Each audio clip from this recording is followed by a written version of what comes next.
Hi, this is Tim Lightfellow, Kingdom of Ontir, Society for Creative Anachronism. I put a comment out asking what classes people would like, and someone mentioned aiming. So I will attempt to go over aiming techniques. I will place a caveat on anything I share here is that I certainly don't think that this is the only way, but there are a couple ways that I've heard of different archers using.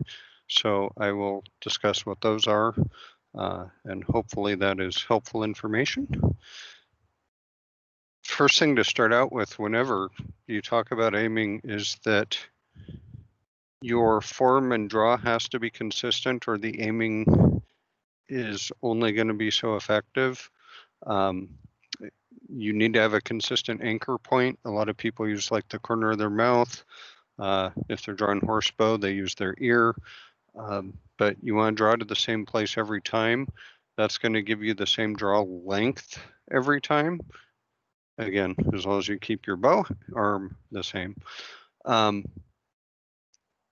you need that consistency for aiming to provide any benefit.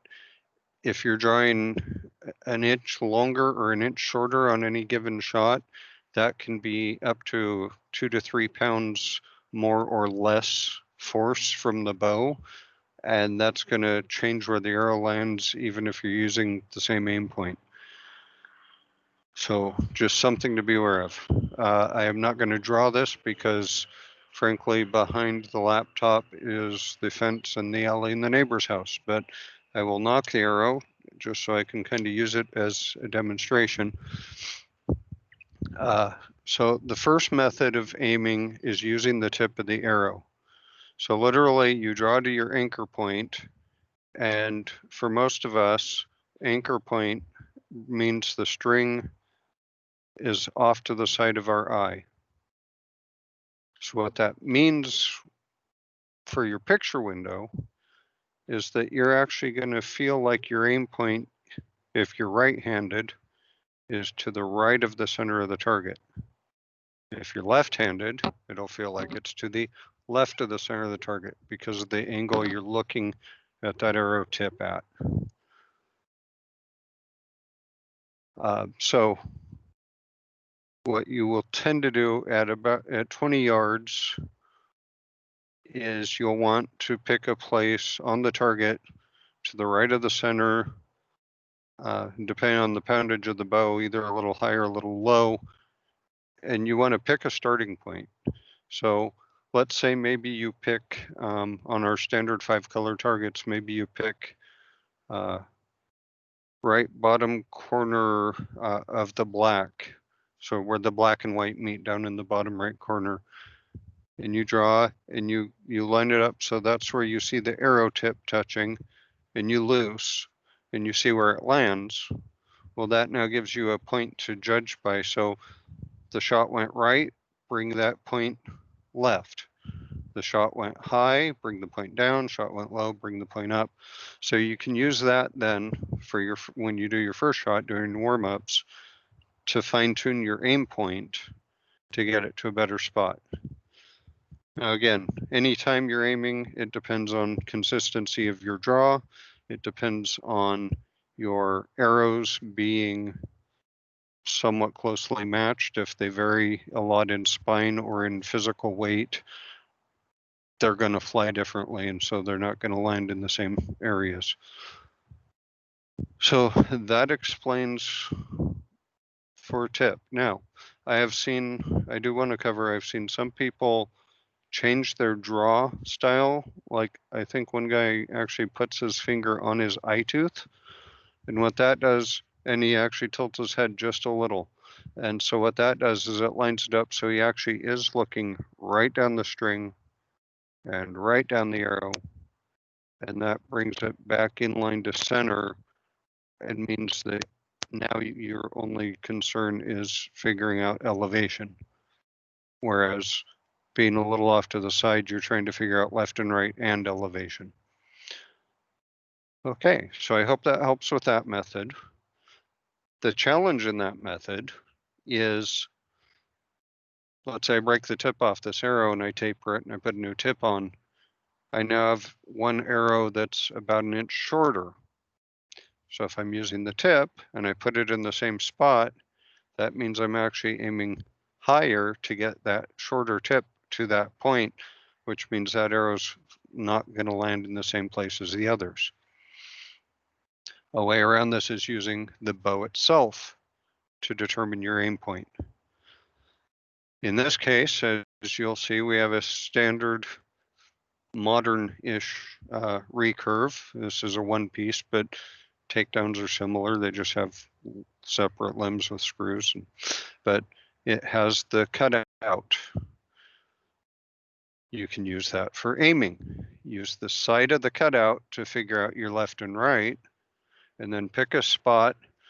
So on this bow, I'm not sure how well the camera is going to show this. So there's, for one, there's this wood that comes up and joins the fiberglass. So you have a line here. This one also actually happened to have something screwed in here, probably a sight of some sort. Though this would be on the back of the bow, that would be a little weird. But anyway, so there's a screw hole. So if you can find some sort of little mark or something, depending on your kingdom, there may be rules against putting your own marks on. On tier, I think they allow elevation marks for open category only, but not longbow, period recurve. So, check your local rules about that. But if the bow has something, a company logo, the information about the draw weight, a spot in the wood where it changes color, something you can kind of use as a guide. You can use that for elevation. And then, like I said, the cutout for side to side. So you figure out that the cutout goes like against the side of the bale maybe, and then the line needs to be a finger down from the top of the bale. Whatever it is, again, depending on the draw weight of the bow is going to make a big difference from aiming one bow to another, because the higher poundage, the straighter they shoot. But that is the concept of using your bow for aiming. And at that point, no matter how long your arrow is, the arrow should be flying approximately to the same place. Now, again, if the arrows are significantly mismatched weight-wise or spine-wise, they can still fly a little differently, because if you look at this, it's not quite truly center cut. So there is just a little bit of the archer's paradox still in play, which means heavier spine's not going to bend as much. It's going to tend to fly for right-handers to the left, for left-handers to the right. If it's underspined, it's going to tend to flex extra and go for right-handers to the right, left-handers to the left. But generally speaking, those are ways you can use the bow. Now, this is all looking at our standard royal rounds.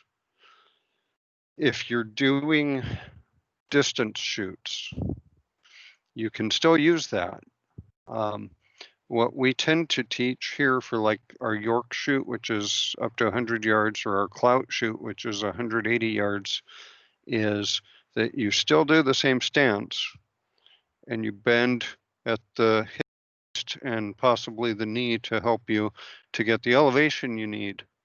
Now, the challenge here is you now need a tree or a hill or something to sight off of. And in a lot of places here in Washington, Evergreen State, we're often lucky to have tall trees or hillsides or mountains to be able to aim off of, but not always. A lot of flatter states, that's probably not true. So some tricks I've learned and heard from others, again, I primarily shoot crossbow, so a lot of this is what I've picked up teaching and listening to other people, is I've heard people who, if the tip's out here at full draw, they'll actually drop down and use like maybe one of their knuckles happens to line up with the top of the hill since this is above it.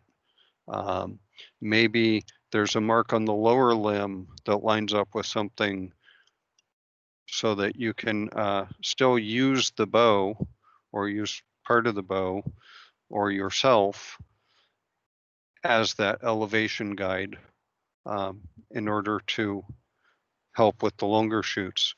A lot of times on longer shoots, what you want to do is you want to get centered to the target, so get your left and right aim correct, and then raise up to your elevation and then loose.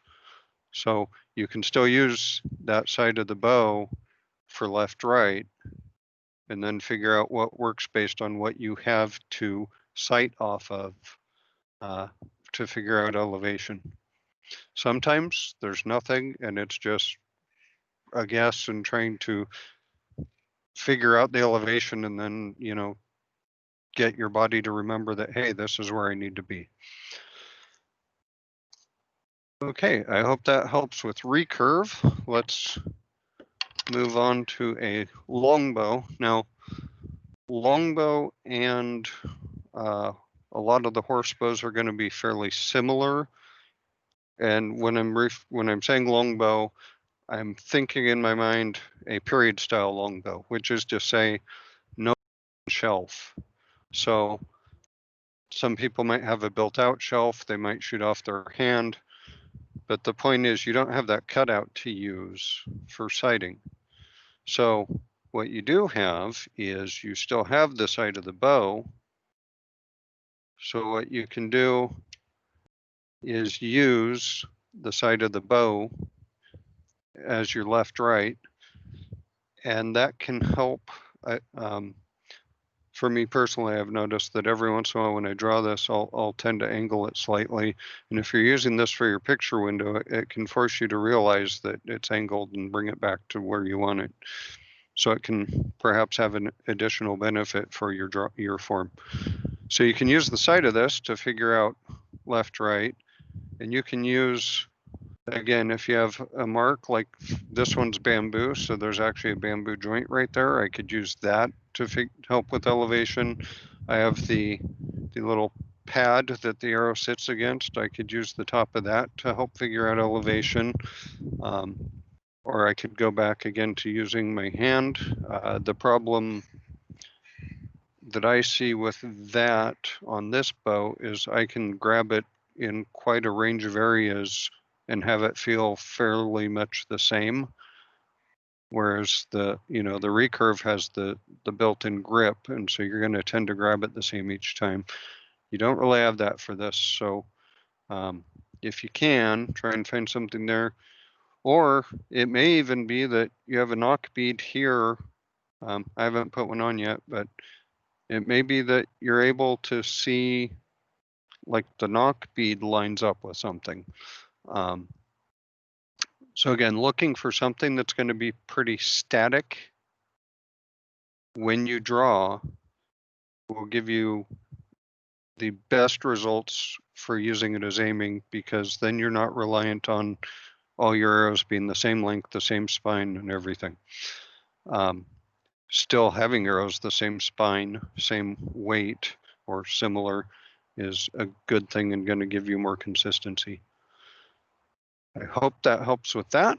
And you can use the tip as well. I should have mentioned that. Obviously, the tip method works for any type of bow. And the last thing I will show you is crossbow. Give me a moment, and I will step up behind the camera on my deck, and I will grab my crossbow. So for crossbow, one thing that I will point out that is definitely a benefit for us crossbow shooters is the draw length is the same every time. You know, unless the prod's starting to fail and bend unevenly, you're going to have that same draw length. So that takes one piece of that aiming equation out of it for us. There are plenty of others that are introduced. So I will go ahead and, if I can show this. So for crossbow, for most of them, if they're roller nut, the bolt goes right up against the string. Otherwise, they have a little stop that a spot where you stop it, and then like the push pin, the string comes up and pushes. Clap lock, the clap lock pops up and the string pushes. But generally speaking, on any of those, the bolt goes in a similar spot every time. So you can be pretty comfortable that if your bolts are the same length, you can use the tip for aiming, which is how I do it. So what I will do is I will literally, and I'm not going to put my hand on the trigger, I will put this up to my shoulder. I bring my head down to it. And again, for me, when I do it this way, I find that my head is usually, my eye is past center. So my aim is left of center on the target. I've seen some people, like if you bring it up to your shoulder, you can line your eye up more centered. I've even seen some people just the way they're set up, that when they put in their shoulder and lean down, they're able to do it in a way that centers their eye. For me, like I said, I end up with my eye off to the right, so my aim point is to the left on the target. And then, so for this, everything else I mentioned with the handbows, the same. The aim point, you pick a spot. So for me at the 20, it's left gold or into the red, and then it's down to the base of the target. And so I'll start there and see where it hits, and then I'll adjust up or down, left or right accordingly. Now, same thing can happen. You can have bolts that are different lengths. Some people use a rear sight. I've never done it. I borrowed someone's once, and they let me try it, and they had a rear sight. And frankly, I found I was more accurate without, so I just never use one. If you have a rear sight, it's my understanding a lot of them, the way they're set up is you would use the rear sight as your rear point and the tip as your front point. Like if you're shooting a rifle and it has two, has the primary sight, and then it has the little ridge on front that you line up to figure out your crosshairs. And so you can use that, and some of those have ways to do, different spots on the sight for different elevations. Again, we only use rudimentary if we use them, so it's not like you can have something that, you flip a switch and it switches to your 30-yard aim or something. So you still have to figure out, like, how do I use this for the different elevations? And maybe you only need it for one. Maybe you're comfortable with 20 and 30 and just use it for the 40-yard or something. Let's see. So some of the tricks on aiming this that you don't have with handbows is, again, if I'm putting this in my shoulder, well, if it's over that side, it's over this side, it's down a little, it's up a little. Well, all of that means that putting the tip on the same spot is going to land somewhere different. So a big part of aiming with these, again, is your form and your consistency, making sure you draw into the same point every time, because otherwise you have no chance of it landing in the same place. Another thing with crossbow is there's a tendency, I'm going to unload this now because I'm wanting to touch the trigger to show things, and I don't want a bolt flying. Okay, so there's a tendency when you pull the trigger, depending on how you do it, that can cause the crossbow to move. And so what I will often do is with this front hand, I'll anchor the elbow against my body, and then I'll anchor the thumb and the fingers on the crossbow body. What I've found with this particular one is I generally have my thumb up a little higher than my fingers because it wants to rock that way. And so with the fingers on bottom and the thumb on top, it helps stop that rotational motion. That part is all knowing your crossbow and what it tends to do and how it works with you. And for me, I can't do a slow squeeze like a lot of people do.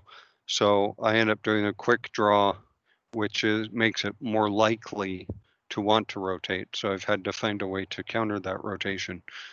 Because again, if it rotates, then it's changing where the bolt's flying. And so even if you were set up perfectly at the shoulder every time and the aim point perfectly fine when you started, you're going to have different results. So aiming and shooting crossbow, it's all about keeping the crossbow steady and then putting the back at the same spot so that you can get your aim points. And I shoot standing up, other people shoot sitting down on the ground or on a stool. I've tried on a stool and same thing, I ended up with my elbow on my leg instead of into my side, and I was still able to use the tip of the bolt and find aim points. So, tips for crossbow if you're shooting long distances, since we covered that with handbow. Sometimes, again, with crossbow, at 100 yards, I might be at an angle about like this. Well, that means if there aren't mountains or really, really tall trees close by, there's no aim point. So what I've found some different ways to adjust for that is instead of using the tip, let me go ahead and unstring this, is you can use like the prod itself. If that happens to line up when you're up like this, I've had one shoot where like the prod out here lined up with literally covered up a certain branch on a tree. And so I knew if that was the case, I was good on elevation. You can use the bow irons, so that'll bring the aim point down just a little more, or the elevation. There are some different things. Again, look for what you can figure out. I mean, I could even use my thumb as long as I'm sure I'm going to have my hand in the same place every time, because I tend to do this with my thumb. So that would make for a nice elevation finder if I have a lower hill or tree to use. Okay, I think that covers it. I hope this helps. I encourage anyone who's trying aiming. Crossbow, I have plenty of experience, but handbows, it's pretty much all what I've learned from others. I barely shoot handbow and I can't hold my draw long enough to use an aim point myself.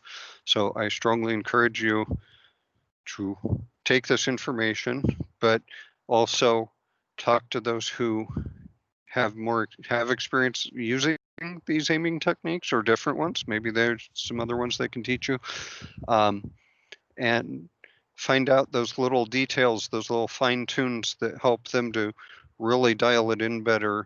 And I hope that helps you all in your venture and helps you to improve your consistency. Thank you.